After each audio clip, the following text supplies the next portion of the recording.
All right, and we are off to subtracting linear expressions, and I want to go over a few things before we actually start with the examples. And a linear expression is simply, if I was to graph this on a coordinate plane system, I would get a line, but we're not going to do that right yet. But we are going to look at this expression here, and it's 6x plus 2 in a group minus 2x plus 2 in a group.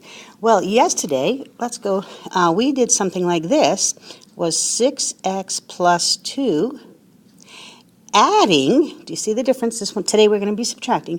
We did 2x plus 2. Now, if we did that, adding, we just marched it all up, lined up the x's with the x's and the numbers with the numbers, and then we added them up. We got 8x plus 4. And that's as far as you could go. You have 8 x's over here and a 4. And I think most of you found that very, very simple. Well, today it's a little bit different, and we're just going to look at this part here. So if I was to take that, negative 2 plus 2, this is kind of like a distributive. That means this negative means this whole group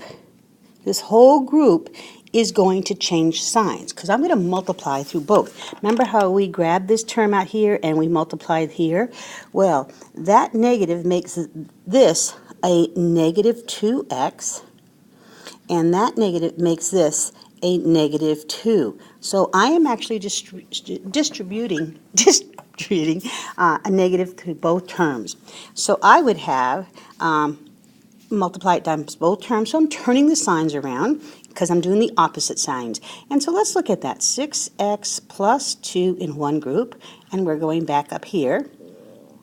And we're going to subtract 2x plus 2. And let's do that again. So we're looking at this group here, and it's negative, so we're subtracting. And we're going to change both signs. So we're going to do negative times 2x is negative 2x, look at my signs, and negative times positive 2 is negative 2. I'm actually just flipping the signs because I'm doing the opposite. Now I want to march those over just like it, and I'm going to get negative 2x minus 2. And when I do that, that's a 0, because if I have a 2 and I subtract 2, so I get a 0, and it doesn't do anything.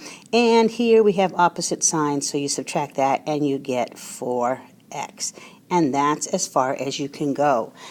So it is kind of like distributive in a lot of ways, and it also follows the rules for adding linear expressions. Thank you.